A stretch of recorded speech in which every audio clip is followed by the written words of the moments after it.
TET के exam में सबसे ज़्यादा इम्पोर्टेंट होता है पीवाईक्यू, और पीवाईक्यू को प्रैक्टिस करने के लिए आज की क्लास में आप सभी का स्वागत है।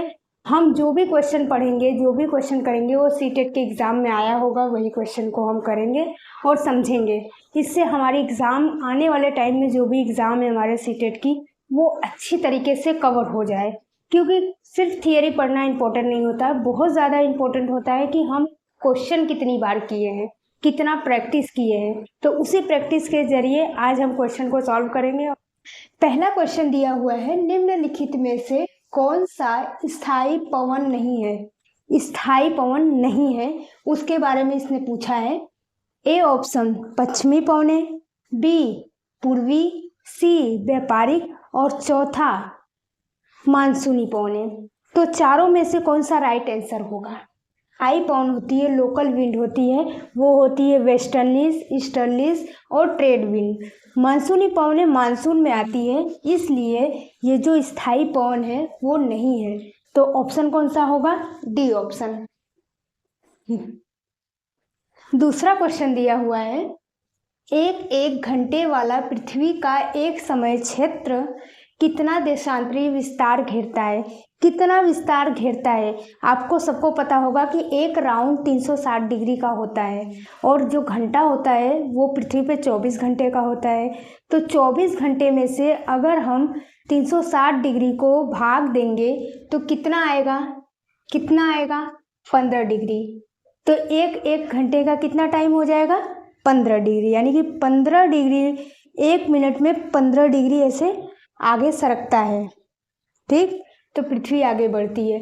आपको पता होगा देशांतर जो होता है, इस क्लास में मैंने पीछे कराया हुआ है देशांतर के बारे में। अगर किसी को देशांतर के बारे में समझना है तो पीछे की क्लास को देख सकता है। ठीक, देशांतर में बताया गया, फिर भी मैं आपको थोड़ा सा बता देती हूँ। देशांतर में बताया गया है कि जो देशांतर रेखाएं होती हैं वो पूरे 360 होती हैं। ठीक, वो 360 होती हैं इस तरह से। ठीक, यहाँ पे छोटे में बताती हूँ, 360 होती हैं। ये होता है अपना 0 डिग्री। 0 डिग्री के इस साइड आने पे समय बढ़ता जाता है और इस साइड जाने पे समय घटता जाता है। तो इस हिसाब से अगर कभी क्वेश्चन पूछ ले कि समय कितना हो रहा है, वेस्ट साइड जाने में कितना समय होता है और इस साइड जाने में कितना समय होता है, तो उसके बारे में आप बता सके। जब ईस्ट की तरफ बढ़ेंगे तो समय ज़्यादा होगा, यानी कि प्लस होता है। अगर पीछे की साइड बढ़ेंगे, पश्चिम की साइड, तो समय घटता है, यानी माइनस होता है। ओके, तो इस तरह होता है अपना देशांतरी रेखाएं। अब तीसरा आया, हमारे सौर मंडल में वह खगोलीय पिंड जिनके पास अपनी ऊष्मा व प्रकाश होता है। जिनके पास अपनी ऊष्मा और प्रकाश हो उसे क्या कहते हैं। हमने बचपन से पढ़ा हुआ है कि जिसके पास अपना ऊष्मा और प्रकाश होता है सूर्य है, और सूर्य क्या है, एक प्रकार का तारा। तो इसका आंसर आएगा तारा। आई थिंक यहाँ तक की बात आपको समझ में आ गई होगी।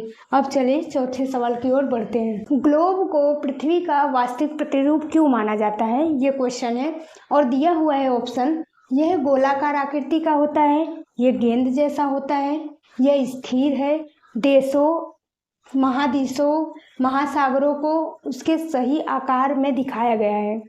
तो ग्लोब क्यों हम वास्तविक मानते हैं ग्लोब को। ठीक, वास्तविक इसलिए मानते हैं ताकि ग्लोब में हमें सब कुछ दिखता है।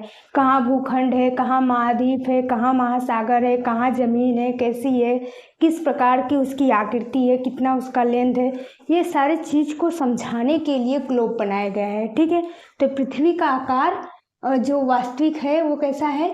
ग्लोब को पृथ्वी का वास्तविक प्रतिरूप क्यों माना जाता है, महाद्वीपों, महासागरों को उसके सही आकार में दिखाया गया। मध्य भारत में सतनामी आंदोलन की स्थापना की गई थी। मध्य भारत में सतनामी आंदोलन की स्थापना किसने किया था, इसके बारे में बताया गया है।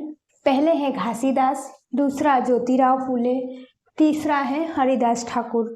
तो तीनों में से राइट आंसर क्या होगा, तीनों में से राइट आंसर होगा घासीदास, क्योंकि घासीदास ने ही सतनामी आंदोलन की स्थापना किया था। ओके, और देखिए इसी के साथ मैं आपको बता दूं, ये जितने भी क्वेश्चन है वो 2026 के हैं। कब के हैं, 2026 के। ये सारे एग्जाम में से ये क्लास सिर्फ PYQ बेस है। इसमें जितने भी सीटेट ओरिएंटेड है, ठीक है, जिस भी क्लास में जो भी एग्ज़ाम में क्वेश्चन आया है पीवाईक्यू के फॉर्म में, वो सारा फॉर्म, वो सारा क्वेश्चन इस क्लास में कराए जाएंगे। ओके, तो ये सारे पीवाईक्यू करने के लिए इस चैनल को लाइक एंड सब्सक्राइब जरूर कर दे, ताकि मैं जब भी कोई वीडियो डालूँ आप तक जरूर पहुँचे।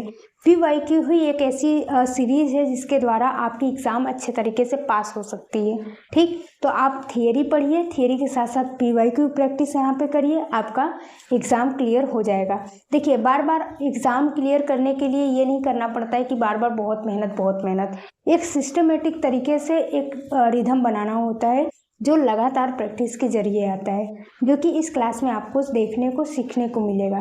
तो इसीलिए चैनल को लाइक एंड सब्सक्राइब जरूर करें। ओके, आज की क्लास में इतना ही। Thank you so much.